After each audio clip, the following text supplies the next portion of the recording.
EURUSD இங்கேருந்து by ஆக chance இருக்குது ப்ரோ.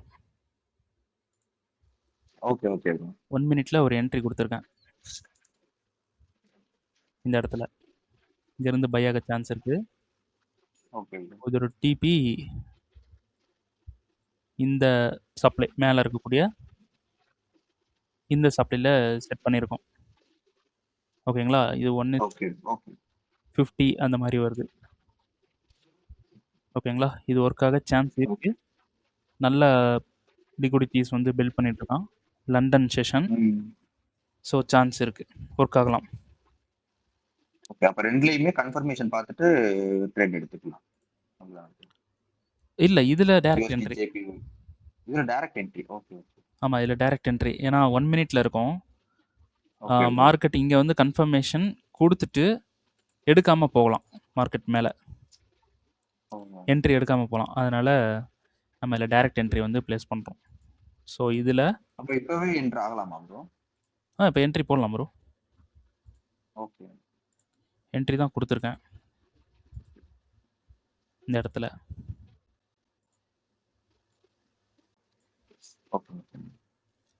ஓகே ப்ரோ, இப்போது இதோடது ப்ராஃபிட் லெவலில் வந்து பார்ப்போமா?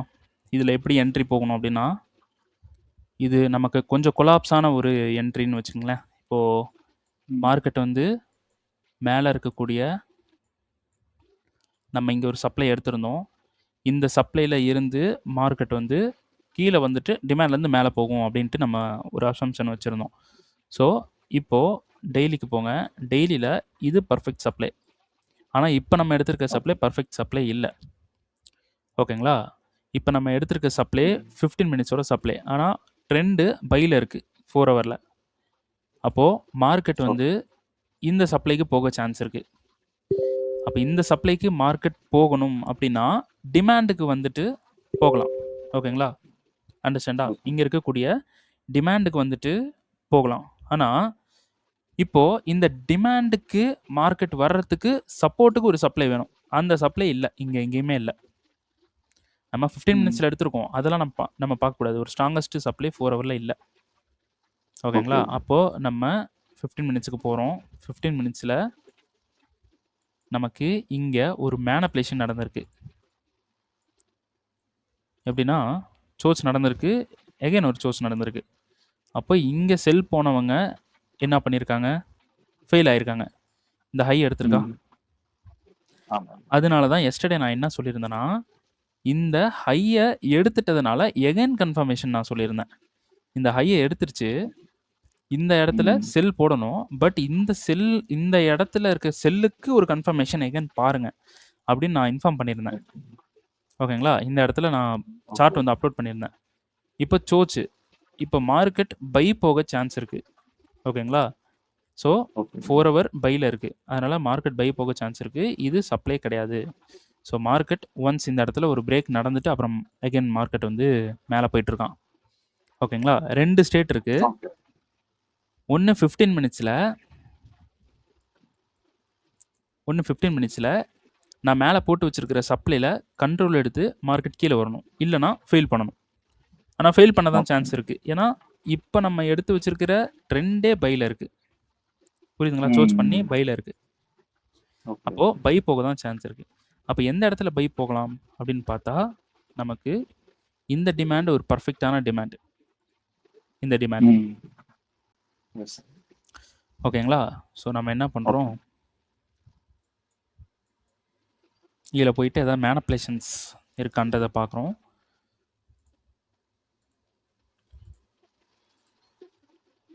பிஓஎஸ் சோர்ச் பண்ணி இங்கே மேலே போயிருக்கான். அப்போது இந்த சோர்ச்சுக்கு டிமாண்ட்ஸ் எங்கே இருக்குன்னா, இங்கே இருக்குது, இங்கே ஒரு டிமாண்ட் இருக்குது, அடுத்தது இங்கே ஒரு டிமாண்ட் இருக்குது. அந்த மேனிபுலேஷன் நடந்த அதில் நான் சொல்கிறேன். இங்கே ஒரு டிமாண்ட் இருக்குது. ஓகேங்களா? அப்போது இந்த டிமாண்டும் வேலிடு. இப்போ நம்ம எகைன் 15 மினிட்ஸ்க்கு வரலாம். நம்ம மேனிபுலேஷன்ஸ் தான் பார்த்தோம். ஓகேங்களா? இப்போது இதுவும் வேலிடு, இதுவும் வேலிடு. இப்போ மேனிபுலேஷன் நடந்த டிமாண்டில் மார்க்கெட் என்ன பண்ணியிருக்கான்? அங்கேருந்து ரிவர்சல் ஆகுது. ஓகேங்களா? ஸோ இந்த டிமாண்டும் பிரேக் பண்ணல, பர்ஃபெக்டாக ரிவர்சலும் ஆகுது. 1 மினிட்டுக்கு வரோம். அப்போ நம்ம இந்த இடத்துல டைரக்ட்டா பை போகக்கூடாது. இப்போ எக்ஸாம்பிளுக்கு ஓகே இங்க இருந்தா ரிவர்சல் ஆகும் அப்படின்னு சொல்லிட்டு டைரக்ட்டா நம்ம இந்த இடத்துல பை போகக்கூடாது. இந்த இடத்துல என்ன பண்ணணும்னா கொஞ்சம் வெயிட் பண்ணி பார்க்கணும். மார்க்கெட் இந்த ஓகே இடத்துல என்ன பண்ணிருக்கு? ரிவர்ஸ் ஆயிருக்கு. இங்க ஒரு ஹைய பிரேக் பண்ணிருக்கு. இத எஸ்எம்சி கான்செப்ட்ல இன்டியூஸ்மெண்ட்டா நம்ம எடுக்கணும். கண்டிப்பா இதுதான் நம்ம இன்டியூஸ்மெண்ட்டா எடுக்கணும். இந்த சப்ளைல ஓகே இருந்து நம்ம செல் பண்ணணும். ஓகேங்களா? இந்த சப்ளைல இருந்து நம்ம செல் பண்ணணும். வித் கன்ஃபர்மேஷனோட 1 மினிட்ல இதுல செல் பண்ணணும்னா இதுதான் லோ. இது செல் இந்த லோவ அடிக்காம மார்க்கெட் மேல போய் சப்ளைய பிரேக் பண்றான். மார்க்கெட்ல பை பிரஷர் அதிகமா இருக்குன்றது இதுல நம்ம அண்டர்ஸ்டாண்ட் பண்ணிக்கலாம். ஓகே இத ஒரு சோச்சு, இத இன்டியூஸ்மெண்ட்னு எடுத்துக்கலாம். இத சோச் இப்போதைக்கு நீங்க இது சோச்சுன்னு தான் உங்களுக்கு தெரியும். பட் இத நான் இன்டியூஸ்மெண்ட்னு சொல்றேன். இது நம்ம லிக்விடிட்டி கிளாஸ் வரும்போது ஸ்ட்ரக்சர மாத்துவோம். வேற மாதிரி. ஓகே ஓகே ஓகேங்களா? அப்போ இது 2மே வந்து நமக்கு மேனிபுலேட் பண்ணக்கூடிய இடம். பட் இதுல இன்னொரு சிக்கல் இருக்கு. என்னன்னா, இது ஃபுல்லாவே டிமாண்டா தான் எடுக்கணும். அது இன்னைக்கு பார்க்கலாம் கிளாஸ்ல. ஓகேங்களா? இது சரி ஓகே ஃபுல்லாவே டிமாண்டா எடுக்கணும். நம்ம என்ன பண்றோம்? ப்ராஃபிட் அதிகமா வேணும் அப்படின்றனால இந்த டிமாண்ட்ல நம்ம பிளேஸ் பண்றோம். ஸோ ஒரு டைம் ஃப்ரேம் முன்னாடி போய் பார்த்தா இதுதான் டிமாண்டா இருக்கு. ஓகேங்களா? ஓகே ஸோ இத வந்து நம்ம எடுக்கிறோம். 1:50. ஸோ 1 மினிட் போறோம். இது ஒர்க் ஆகுறதுக்கு சான்சஸ் இருக்கு. அப்படி இது லாஸ் ஆயிடுச்சுனாலும் நம்மளோட ரிஸ்க்ல தான் லாஸ் ஆகணும். 0.5 ஆமா இந்த ரிஸ்க்ல லாஸ் ஆனா பிரச்சனை இல்ல. நம்ம இவ்வளோ வேலை பார்த்து லாஸ் ஆகுது அப்படின்னா நம்ம ரிஸ்க்ல லாஸ் ஆகணும். இல்லைன்னா விட்டுறணும். ஓகே ஸோ லண்டன் தான் இது பண்ணிட்டு இருக்காங்க. ஸோ அதனால தாராளமா என்ட்ரி வந்து போகலாம். ஸோ டிபி வந்து பார்த்தீங்கன்னா நல்ல டிபி பெரிய டிபியை வைக்கலாம். பட் நான் இந்த சப்ளைக்கே வச்சிருக்கேன். இதுவே நமக்கு ஓகே 1:50 வருது. ஓகேங்களா? ஸோ மார்க்கெட் ஓகே நம்ம எப்படின்னா இப்போ இது வந்து ஒரு இன்ட்ராடே தான் பண்ண போறோம். சோச் வந்துருச்சு இந்த இடத்துல. சோச் வந்துடுச்சு. இந்த சோச்சுக்கு 4 ஹவர்ல ஓகேங்களா? 4 ஹவர்ல சோச் ஓகே வந்துருச்சு. இந்த 4 ஹவர் சோச்சுக்கு டிமாண்ட் எதுனா இதுதான் டிமாண்ட். அடுத்தது இது டிமாண்ட். ஓகேங்களா? கீழ இருக்கிறது டிமாண்ட். இதுக்கு கீழ இருக்கிறது இன்னொரு டிமாண்ட். ஓகேங்களா? இங்க கீழ இங்க ஒரு டிமாண்ட் இருக்கு. இது ஒரு டிமாண்ட் இருக்கு. அதுக்கு கீழ ஒரு ஹிட்டனா ஒரு டிமாண்ட் இருக்கு. அது இப்ப சொன்னா உங்களுக்கு புரியாது. கிளாஸஸ்லாம் பார்க்கலாம். ஸோ ஓகே இப்போ வந்து நமக்கு ஆக்சுவல் பை ஆர்டர் எங்க இருக்குன்னா இதுவும் தான் ஆக்சுவல் பை ஆர்டர். ஓகேங்களா? இந்த இடத்துல நம்ம என்ட்ரி போட்டுட்டோம் அப்படின்னா நம்ம எது வரைக்கும் ஹோல்டு பண்ணலாம் அப்படின்னு பார்த்தீங்கன்னா இங்க இங்க இருக்கக்கூடிய இந்த ஹை வரைக்குமே நம்ம ஹோல்டு பண்ண முடியும். தாராளமா பண்ணலாம். ஆனா இப்போ நம்ம என்ட்ரி போறது ஒரு இன்ட்ராடே பண்ணிட்டு இருக்கோம். இதுக்குள்ள இருக்கக்கூடிய ஸ்ட்ரக்சருக்கு நம்ம ஒரு என்ட்ரி வந்து பேசிட்டு இருக்கோம். இதோட டிபி இங்க வைக்கணுமே தவிர வேற எங்கேயுமே வைக்கக்கூடாது. ஓகேங்களா? ஓகே அண்டர்ஸ்டாண்டா? ஓகே ஸோ 1:50 கரெக்டா இருக்கு. ஸோ 1 மினிட் இதில் போயிட்டு என்ட்ரி வந்து போடலாம். ஓகே. இப்போ இது வந்து இது ஒர்க் ஆக சான்ஸ் அதிகமாக இருக்குது. இது நம்ம பார்த்தோம். இப்போ இது ஒர்க் ஆகிறதுக்கு சான்ஸ் அதிகமாக இருக்குது. அப்போ நம்ம இதில் 0.5% வைக்கிறதுல பிரச்சனையே கிடையாது. தாராளமாக 0.5% நம்ம வைக்கலாம். இன்கேஸ் கொஞ்சம் குழப்பமாக இருக்குது அப்படின்னா ஒன்றுமே தேவையில்ல. 0.25 எடுத்துக்கங்க. 0.25 எடுத்துட்டு ஆஃப்டர் கன்ஃபர்மேஷனுக்கு அப்புறமா அடுத்த 0.25 வந்து பிளேஸ் பண்ணலாம். இதெல்லாம் உங்களுக்கு கிளாஸஸில் வரும். ஸோ மேபி புரியல அப்படின்னா இன்னும் கிளாஸே வரல இதுக்கு. இந்த கிளாஸுக்கு போகல நம்ம. அது போகும்போது உங்களுக்கு அந்த அண்டர்ஸ்டாண்ட் ஆகும். சரி இப்போ என்னோட அக்கௌண்ட்டுக்கு நான் இது வந்து என்ன பண்ணுறேன்? இப்போ என்னோட அக்கௌண்ட் வந்து பார்த்தீங்கன்னா 200K அக்கௌண்ட் வந்து இப்போ நான் பை பண்ணியிருக்கேன். ஓகேங்களா? இந்த அக்கௌண்ட்டுக்கு நான் என்ன பண்ணுறேன்? பொறுமையாக பண்ணலாம் அப்படின்ட்டு ஒரு பிளானில் என்ன பண்ணிட்டு இருக்கேன்னா இதில் ஜஸ்ட் ஒரு $100 தான் ரிஸ்க் எடுக்கிறேன். ஓகேங்களா? $100 ரிஸ்க்ன்றப்போ அது பெரிய ரிஸ்க்கே கிடையாது. ஓகேங்களா? 200K அப்படின்னு அதுக்கு வந்து நமக்கு 0.5% அப்படின்றது இப்போ $2,00,000 ஓகேங்களா? $2,00,000க்கு நமக்கு 0.5% அப்படின்றது $1,000 வந்து வரும். ரிஸ்க் வந்து ஒரு ட்ரேடுக்கு $1,000 என்னால எடுத்துக்க முடியும். ஓகேங்களா? இப்போ $1,000 நான் எடுக்கல. வெறும் $100 தான் நான் வந்து எடுக்கிறேன்னு வச்சுக்கங்களேன். அப்போ எனக்கு அது அவ்வளோ பெரிய ரிஸ்க்காவே இருக்காது. 0.5% நான் லூஸ் பண்றதுக்கு 10 ட்ரேட் லூஸ் பண்ணா தான் 0.5%ஏ வரும். இப்ப இந்த ட்ரேட் வந்து எனக்கு ரொம்ப ஹோப்பபிளா இருக்கு. ஓகேங்களா? இது மார்க்கெட் போக சான்ஸ் இருக்கு அப்படின்ட்டு ரொம்ப ஹோப்பபிளா இருக்கு. ஸோ இதில நான் என்ன பண்ண போறேன், ஆல்ரெடி நான் ஒரு $6,000 வந்து ப்ராஃபிட் பண்ணியிருக்கேன். ஓகேங்களா? ஸோ இதில நான் என்ன பண்ண போறேன்னா, $6,000 ப்ராஃபிட் பண்ணியிருக்கேன். $6,500 ப்ராஃபிட் வந்து பண்ணியிருக்கேன் அப்படின்றனால, நான் இந்த இடத்துல என்ன பண்ண போறேன், ஒரு $500 வந்து ரிஸ்க் எடுக்க போறேன். இப்போ $500க்கு 1:50 அப்படின்றது எவ்வளோன்றத நம்ம வந்து இப்போ கால்குலேட் பண்ணுவோம். ஓகே 22.75 யூஸ் பண்ணலாம் இதுக்கு. ஓகேங்களா? அப்படி யூஸ் பண்ணா எனக்கு எவ்வளோ வரும்னா, $500 வந்து லாஸ் வரும். ஓகேங்களா? இதுக்கு வந்து நான் என்ன பண்றேன், ப்ராஃபிட் லெவல் வந்து செட் பண்றேன். எவ்வளோ ப்ராஃபிட் வரும் அப்படின்றத பார்த்துக்கங்க. ஸோ இவ்வளோ ப்ராஃபிட் வந்து வரும். ஓகேங்களா? ஸோ $500க்கு பதிலா நம்ம $1,000 வந்து செட் பண்ணாலும் 0.5% தான். ஓகேங்களா? புரியுதுங்களா? நான் 0.25%க்கு தான் நான் வந்து இத எடுத்துட்டு இருக்கேன். ஸோ நான் 0.5%க்கு நான் வந்து டார்கெட் பண்ணா, இத விட ப்ராஃபிட் வந்து பெருசா வரும். ஆனா ரிஸ்க்ன்றது எவ்வளோ இருக்கும்? சேம் அதே தான் இருக்கும். ஓகேங்களா? அப்போ அந்த 0.5% டார்கெட் பண்ணாலும் 45.5 வருமா? இவ்வளோ வரும். ப்ராஃபிட் வந்து இவ்வளோ வரும். ஓகேங்களா? இது நம்ப முடியுதா? இது பெரிய அக்கவுண்ட் அப்படின்றனால ஓகே அப்படின்ட்டு சொல்லலாம். இப்போ இதுவே நான் வந்து சின்ன அக்கவுண்ட்டுக்கு ஒரு $6,000க்கே வந்து நம்ம எடுத்துப்போமே. ஒரு $30 ரிஸ்க் வந்து எடுத்துக்கலாம். ஓகேங்களா? ஸோ இந்த என்ட்ரிக்கு நீங்க என்ன ப்ரோ அக்கவுண்ட் யூஸ் பண்றீங்க? உங்களோட value? 5K dollar account. 5K use பண்றதுக்கு உங்களுக்கு 0.5% அப்படின்றப்போ $25 அந்த மாதிரி வரும். ஓகேங்களா? 25K வந்து நம்ம கால்குலேட் பண்ணலாம். ஓகே.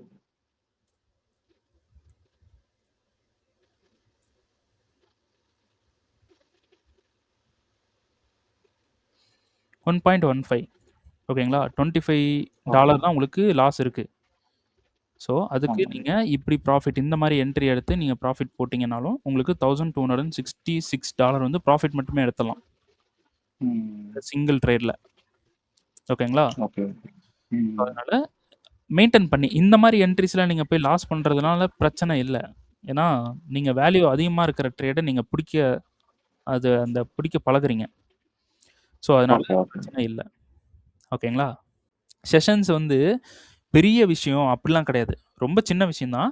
எங்க மேனிபுலேட் ஆயிருக்கு, இந்த ஏஷியன்ல எங்க வந்திருக்கான் அப்படின்றத வந்து பார்க்குறோம். அவ்வளோதான். இப்போ இந்த சப்ளைல மார்க்கெட் கண்ட்ரோல் எடுத்திருக்கு. கண்ட்ரோல் எடுத்து கீழ வந்து திடீர்னு மார்க்கெட் இங்க இருந்து புஷ் பண்ணி மேல போய்ட்டான். அப்ப ஏஷியனோட ஒரு கண்ட்ரோல் எங்க இருக்குன்னா, இங்க இருக்கு. இந்த இடத்துல இருக்கு. ஓகேங்களா? அண்டர்ஸ்டாண்டா? இந்த லோல வந்து கண்ட்ரோல் இருக்கு. இங்க இருந்து தான் ஒரு பை ஆர்டர் வந்து போயிருக்கான். அப்போ இந்த லோவ பிரேக் பண்றதுக்கு தான் மார்க்கெட் வந்து ட்ரை பண்ணுவான். இந்த லோவ பிரேக் பண்ணி. ஆனா இப்போ வந்து ட்ரெண்ட் வந்து எதுவா இருக்குன்னா, பைல இருக்கு. ஓகேங்களா? ஸோ பைல இருந்துச்சு அப்படின்னா வந்து பிரேக் பண்ணிட்டு போகணும்னு அவசியம் இல்ல. மேபி இங்க கீழ நமக்கு ஒரு டிமாண்ட் இருக்குன்னு வச்சுக்கங்க. கீழ ஒரு டிமாண்ட் இருக்கு.